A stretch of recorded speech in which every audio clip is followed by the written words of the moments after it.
Thanks for joining us from the Ohio AgNet, voice you know with the news you trust studio, sponsored by Grain Equipment Company, where innovation meets execution. I'm Dale Minyo. Average prices for half of the major fertilizers tracked by DTN were higher compared to last month, according to retail fertilizer sellers surveyed for the second week of October. The average price for UAN 32 jumped 3%. UAN 32, though, is still 14% less expensive than a year ago. Also, anhydrous, about 2% bump. Urea came up about 2%. The average price of 1034.0 was also nearly 2% higher. Potash led the way in price drops, around 2%. UAN 28 was 1% lower compared to last month, while MAP and DAP were fractionally lower.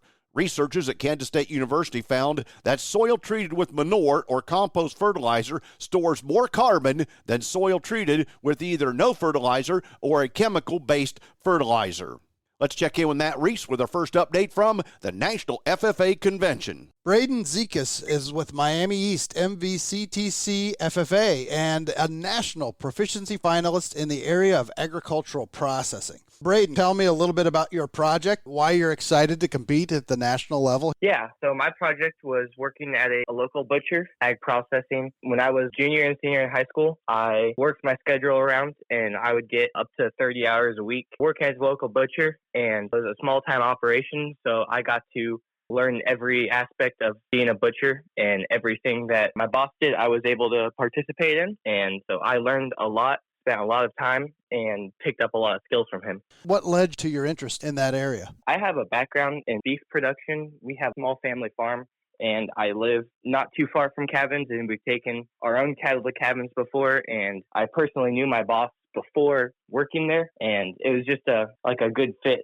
at the time. Why did it appeal to you? It's something that my ag teacher got me interested in when I was a freshman. There is this FFA team. It's called meat judging, and it's basically just judging the pieces of meat, learning the differences in them. And that kind of opened my eyes to the world of processing, because when learning meat judging, you learn a little bit about processing. I had never given it a second thought up until my ag teacher, we started doing the meat judging, and I started to learn more about it, and I became curious about it. Then my boss, Clay Cavan, he offered me a job there, and I took it. Thanks, Matt, and good luck, Braden, in your upcoming adventures at the National FFA Convention. Today's weather brought to you by Seed Consultants. Simply better performance online at seedconsultants.com. Here's the forecast. Cooler and dry today over Ohio. I'm Chief Meteorologist Ryan Martin. Quick forecast update for you. We've got a disturbance passing by over Michigan today, putting some cloud cover in there. I won't rule out offshoot cloud cover down in northern parts of the state here the rest of today, but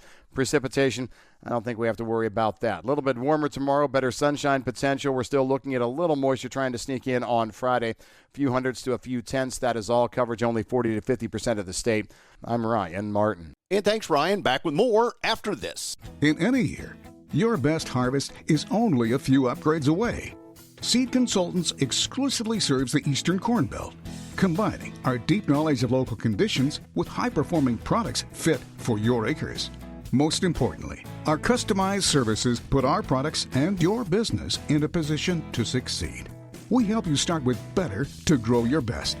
Visit seedconsultants.com to learn why our products and services are simply better.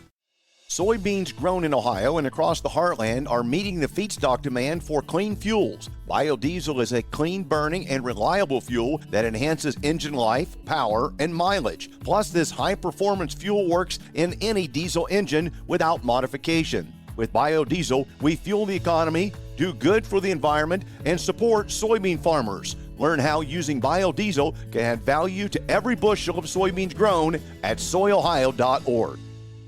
Time now for the Midday Market Analysis, provided by Leist Mercantile and sponsored by Brandt, helping growers take control for over 70 years. I'm Ryan Metzger with Leist Mercantile, providing your midweek fundamentals. On the wheat market, we are struggling to find support following news of Russia pushing to work directly with 13 governments for new wheat sales that would leave the U.S. completely in the dark on prices being traded, and obviously missing any trade opportunities with these countries going forward. Soybeans are whipsawing up and down with the presidential polls, with the election less than 2 weeks away.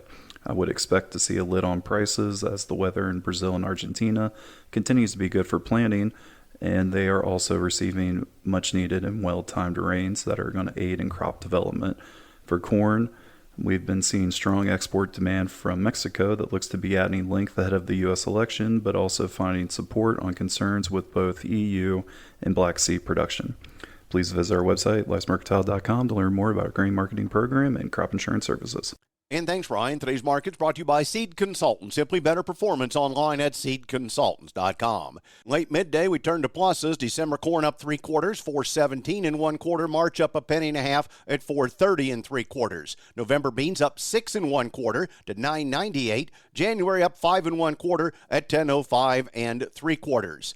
December wheat up 2 at 5.78. July's up to unchanged now at 6.12 3/4. October cattle down 40 at 187.65. December lean hogs 79.67 up 55. This is the Ohio AgNet.